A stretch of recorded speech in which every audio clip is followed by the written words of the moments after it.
Okay, just because a whole bunch of us stepped out, I don't know if we're gonna get. So I just ask Corey from. Huh? No, mainly the audio. I want him to pay attention. Okay, so listen. Okay, located between the evaporator outlet, compressor inlet, suction side, large in size. The purpose is to store any liquid refrigerant leaving the evaporator. Okay. Now my question was, would that not make sense to meter the amount of refrigerant depending on heat load? So that's a difference. That's what the thermal expansion valve is for. Okay. So accumulator goes here, in between here and here. So let's talk about the alternative now. Okay? So let me draw this again. I'll draw this up as well. So go in here, now it's vapor, vapor, vapor, vapor, vapor, vapor, vapor, vapor. It's all vapor, it's all vapor, it's all vapor. Here's your saturation point. What's the saturation point again? Where it just starts to change, right? Starts to change phase. Oh, oops, the other way around. Jesus, sorry. Yeah, I'm rushing. That's why I was like, whoa, wrong. Okay, so over here it's all liquid, low pressure liquid. Low pressure liquid. Low pressure liquid. Right, going into the evaporator. And over here it starts to, right here, it starts to change to vapor. Vapor, vapor, vapor, vapor. Right? Okay, now, saturation points here, okay? This is a low pressure, so low L. PV. I mean, No. L. Sorry. LPL. Pressure, liquid. It's also low temperature, right? Or keep it consistent, degrees Celsius. Now over here, it's a low pressure vapor.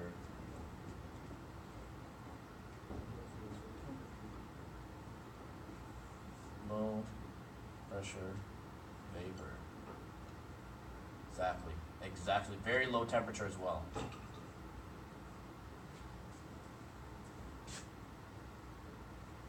Okay. Now, I want to show you what the difference is. Before I talk about the expansion valve, the receiver dryer. So remember, accumulator is with fixed orifice. Receiver dryer is with variable orifice. So let me talk to you about how the receiver dryer works, okay? The receiver dryer, this unit can either be separate. It's usually a much smaller container, maybe the size of this can, like maybe even smaller than this. And then you look at the accumulator, it's much bigger, you can see, right? The accumulator, it's really a big storage tank. The receiver dryer is much smaller. Sometimes it's even built into the condenser. So if you know what a condenser looks like, right on the side, right inside, they just put the actual receiver dryer. So the receiver dryer, okay, sometimes you can replace it separately, sometimes you got to replace the whole thing, but don't worry about that point right now. This unit can be separate or built into the condenser. It's located on the liquid high side between the condenser and the metering device. So the receiver dryer will be between here and here. The receiver dryer is usually, on a car, it's usually piggybacked right beside, well in this case, it will be right here, okay? So let's pretend this is the alternate path. That's a detour, okay? If you have the thermal expansion valve. The actual receiver dryer will be between there and there, okay? So, another purpose, it's to temporarily store refrigerant during low heat, okay? Oh geez, sorry, my bad. I was thinking the expansion valve itself. The expansion valve itself is right by the evaporator. The actual receiver dryer will be between here and there, between the compressor outlet, between the condenser outlet and the metering device, between here and here, that's right, the dryer. The purpose is to absorb any moisture and contaminants, is to store compressor oil and trap any debris, okay? It's located on the liquid high side between the condenser and the TXV. Okay, so let me talk to you about how this works and you'll see why it's located where it is. We do not need it here because we don't have to worry about the difference is, we don't have to worry about excess liquid refrigerant leaving the evaporator. We don't have to worry about that. And I'll tell you how it works. This is the thermal expansion valve. In here, let's imagine this is the detour. You have liquid, high pressure liquid going into the back of the expansion valve. In here, there's a pintle that goes up and down. It's attached to a diaphragm, okay? Above the diaphragm, in this tube here, it's called a capillary tube. this whole capillary tube within it is filled with the same refrigerant that's in here. It's just filled with refrigerant. It doesn't come into contact with anything, but it's just a tube that's charged with refrigerant. Okay? Now, depending on the temperature, this refrigerant can be liquid or this refrigerant can be in a vapor state, right? It's placed on the outlet of the evaporator. So the temperature of the evaporator outlet will affect the state of the refrigerant in here. So if it's really high heat load, high temperature, that heat's going to transfer into the refrigerant that's inside the capillary tube, make it boil over. When it boils over, that pressure that fills up this dash pot will push down on the diaphragm and open the expansion valve more. So it directly operates based on the evaporated outlet temperature. Because of that, now in a situation where, let's say I'm turning on my AC and I'm trying to just evaporate, right? Absorb moisture in the cabin. It's not that cold out, it's not that hot outside. I won't have to worry about excess refrigerant. I won't have to worry about tons of liquid refrigerant leaving here. Because all it would do is, because it's cool, the diaphragm will return to its closed position. It'll limit the amount of refrigerant going into the evaporator. Therefore, less refrigerant goes into the core. That means less liquid will be leaving and going to the compressor. That's why when on a vehicle like this, you don't need to worry about putting a dryer, you don't have to worry about putting an accumulator before because if the system's working properly, you really should have pure vapor coming out of the evaporator. You understand? You're just basically regulating how much liquid refrigerant goes into the evaporator. You understand? That's the point of the thermal expansion valve. Okay? So the TXV, depending on where part of the world you're from, it's either thermal expansion with an X or thermal expansion with an E. Doesn't matter. No. So it's the same rule as the orifice tube. It provides a restriction to create that rapid expansion. Shandil, is to create that rapid expansion, right? Build up pressure, but it limits the actual orifice size. So it can control the quantity of refrigerant going into the evaporator, right? So the TXV valve uses a sensing bulb attached to the evaporator outlet. That is called the sensing bulb. This is the capillary tube. Okay? And this is your thermal expansion valve. And like I said, the expansion valve, when you see it in real life, it's usually like part of the evaporator. It's very close to the evaporator itself. Okay? It's very close to it. Okay? And in which case this will not exist in the diagram, obviously. Yeah. It's right beside the evaporator, right there. Okay? And then the capillary tube, all this stuff is out of sight. It'd be inside your heater box. Alright? So if you want to, it's an easy way to remember other than just using pure memory. You just got to understand the way it works, right? The orifice tube, if I ask you a question, well, in the orifice tube, is it accumulator or receiver dryer? You got to think, okay, well, orifice tube, there's always going to be excess liquid. Excess liquid, I got to store it. So if I got to store it, I need the big container. The big container between the two is the accumulator. Okay, so I need the accumulator. And if you think about, well, where does it have to be? Well, what component are you trying to protect from the liquid refrigerant? The compressor. So that means you guys say, oh, it's got to be before the compressor. That's it. You okay, Koi? Okay. Now, if you had the TXV varies the output. TXV, we don't have to worry about liquid refrigerant leaving the evaporator. So, well, it's only to basically trap debris, store oil when we don't need it, and store refrigerant when you shut off the system.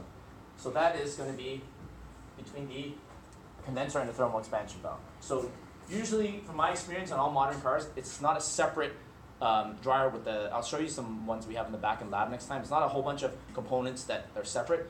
What's a disadvantage of having too many separate components? Less cost efficient. Right, and also there's more hoses, more joints, more components. That means more likelihood of things to leak, right? So they basically place the dryer inside the condenser.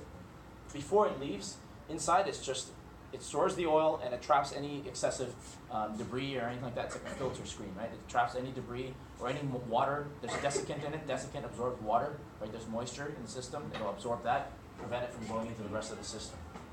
Okay? So how does that, the desiccant purge, because you say that it absorbs water, right? So it gets saturated at one point. That's why, like, usually the desiccant material usually has a shelf life, right? If your system is working properly, they'll last like the life of the system. It's just if that's why they say when you open the system, let's say okay I got a leak. If you go to your textbook chapter 54 questions, it'll say when you remove any system and the component, if you evacuate and you open up the system, that means you're exposing the system, Dave, you're exposing the system to the atmosphere. It'll say if you replace X component, also replace the dryer. If replace condenser, replace the dryer. Bless you. If replace evaporator, also replace the dryer. You would change it just because the moment you open, that's when the moisture goes in. Yeah. Right? If the system is sealed, you don't have to worry about it. And that's why to get rid of moisture, I'll teach you about it more in lab for next class. We do what you call, when you evacuate the system, you pull a vacuum. Water boils at 14.7 psi, it boils at 100 degrees Celsius. That boiling point is going to drop if we put it in the vacuum. Does that make sense? Yeah. So, what's very common practice is after you install a component, after you've, even if you replace the dryer, you would hook up the AC machine and draw a vacuum. And you would hold that vacuum for a prolonged period of time. That allowing just the ambient temperatures around all the components, because the water is under such negative pressure, it'll boil over inside the system, turn into vapor, you would run the system, and it would just, it would exit the system. Yeah. Okay. Other than that, I forgot to draw a fan, so obviously over here you have your blower fan. Right? Okay, and we'll deal with so nothing you gotta take note. Okay? This is what you gotta take note. Typical temperatures. Okay, Neil actually asked this question earlier. Typical temperatures around the actual surface of the condenser. If you actually touch if you measure the temperature of the condenser, right? The typical pressures is 150 to 170 psi for the high side, and typical pressures is 30 to 40 on the low side. But the way the gauges are designed, you'll see that, well, the low side is obviously the digits are a little bit lower, but then you'll see that the dials, when they're in this range, they're actually sort of pointing in the same area. They'll move in tandem. You understand?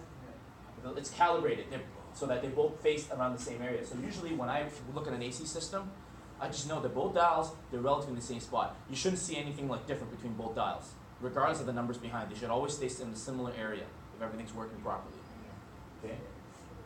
And another thing we want to go through here, I have a chart here. Just because I know they're going to miss this, I'll bring the phone here just so you guys will benefit from this anyway. You can see this chart here. It's basically a basic diagnostic chart, separate into low side, high side, and then the repair required, okay? So let's think about this consciously. If the pressures on both sides are in range, we don't have to do anything. Low side is low, right side is low. Both sides are low pressure.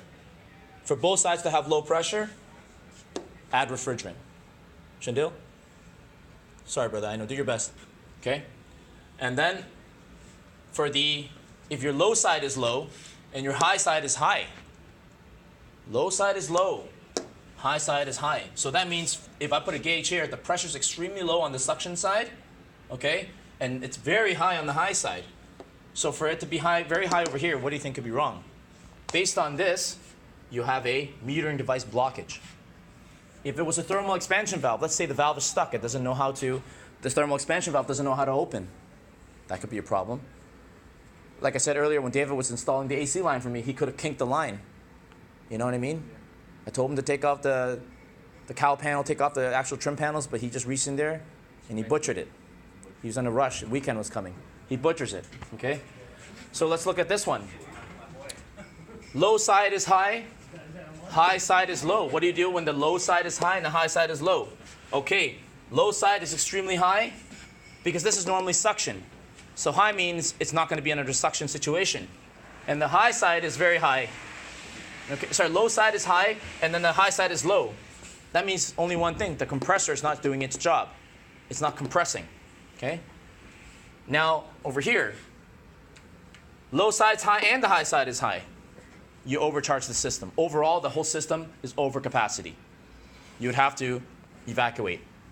Because if it's overcharged, you'll learn, we'll get more detail when we go into the lab and we take apart compressors. Usually there's a high pressure blowout. Once it reaches a certain amount, instead of everything else exploding, it'll vent refrigerant at the compressor. Okay? Now those of you who are just joining us, because I know you had to go speak to Mr. Weatherhead, and then I recorded everything that I talked since you guys walked out the door, so I will be uploading this to Padlet. Okay? There you go. Say hello, class. There you go. Okay? Look at this guy. Can you keep the recording going just so we know where you started? Huh? Can you keep the recording going just so we know where Right now? Yeah. Yeah, okay, sure. Yeah, no problem. I can keep recording. No, well, basically, the moment you left, okay, when you watch it, you'll see. The moment you left, I was just discussing the difference between the accumulator and receiver dryer. And I was trying to teach you guys a strategy of remembering which one goes with which. Okay, just as you slept, you left the class, and the few people who were sleeping, what I was trying to talk about was the job of the orifice tube. Because it's fixed, what you need to understand is depending on heat load, it doesn't compensate. So what that means is, let's say there's low heat load, you have more highly likelihood of liquid refrigerant leaving the evaporator. We can't have that. If too much liquid refrigerant enters the compressor, it'll have hydro loss, right? So, to mitigate that problem with the orifice tube, we use what you call an accumulator. An accumulator is quite a large unit. It has to catch any liquid refrigerant leaving the evaporator. So the way to remember is it's large size, it tries to catch any liquid refrigerant leaving the evaporator. It protects the compressor from liquid. So that means it's located between the evaporator and the compressor. And then when you left, we talked about the thermal expansion valve. I said, well, the issue of, since you guys that were here, why is it that we tend to sometimes have liquid leaving the evaporator? System's working normally, but when would you have lots of liquid leaving the evaporator? When there is? There is a restriction before. No. Everything's working normally, but normally your evaporator has to vaporize your refrigerant. But in what situation will you not use all of it? Remember the engine analogy with air-fuel ratios and all that? And not enough heat load, right? If there was not enough heat load on your evaporator, sure, you will have too much excess liquid refrigerant leaving it, but we can't have that go into the compressor, right? So the role of the thermal expansion valve is, okay, I'll go over this real quick again. Does anybody want to explain, guys who were sitting here, you want to talk about the thermal expansion valve, how this works? You want to try? Chester was listening. Chester, can you describe how the thermal expansion valve works, why we put it? What does it help with? Basically, it opens and closes based on the temperature. Outgoing refrigerant. It opens and closes, exactly what he says, opens and closes dependent on evaporator outlet temp. So would you not agree that the evaporator outlet temperature would depend on the heat load, right? If there was lots of heat load, then the temperature will be higher. If there's not that much heat load, then the temperature of the evaporator will be lower. Now, in the expansion valve, okay, in here, this green tube I put here, it's called the capillary tube. I labeled it. This is a sensing bulb. Within this capillary tube, guys, within this tube is filled with refrigerant. When it's cold, fine, it's liquid. When it's hot, it'll start to boil over, the refrigerant inside this capillary tube. When it boils over, that pressure, the air pressure, exerts itself on a diaphragm, which is attached to a pintle inside the valve. Okay? When it's hot, open. When it's cold, it'll close. Okay? Now, by limiting the amount of refrigerant to the evaporator, that reduces, in fact, it eliminates that excess flash gas that's going into the evaporator, and by putting less refrigerant in the evaporator under low heat load situations, it's kind of like you're metering the fuel to an engine when you're in part throttle. Guaranteed, out of the combustion chamber, you will have no more HC and no more oxygen left because the mixture is stoic, right? It's only rich if you put too much. So in this case, if it was refrigerant, you got too much refrigerant, not that much heat load, you're going to have lots of refrigerant that hasn't changed state going into the compressor. So because the TXV takes care of that problem, we have the receiver dryer. It's much smaller. The receiver dryer, the word dryer, when you hear the word dryer, if I ask you which one has desiccant, the dryer has desiccant because the word dry right there. The job of the dryer is to just temporarily store any refrigerant during low heat loads, right? It also is to absorb any liquid like water moisture because it's desiccant. That's why I mentioned, if you again in the video, watch it again. Usually when you open the system, if you replace a line, if you replace a compressor, if you replace something, you'll see also replace receiver dryer. Because at the moment you open it, that's when it's absorbing moisture from the air that we're breathing. Okay? It also stores the compressor oil. Oil's heavy, it stays at the bottom. It traps any physical debris. Okay? This unit can be separate or built into the condenser. Normally it is built right into the condenser. It's just a filter that fits into the side of the condenser core. Okay? And it's located on the high side, the liquid side, between the condenser, okay, and the TXV. So it's located between here, the condenser outlet, and your thermal expansion valve inlet. Any questions?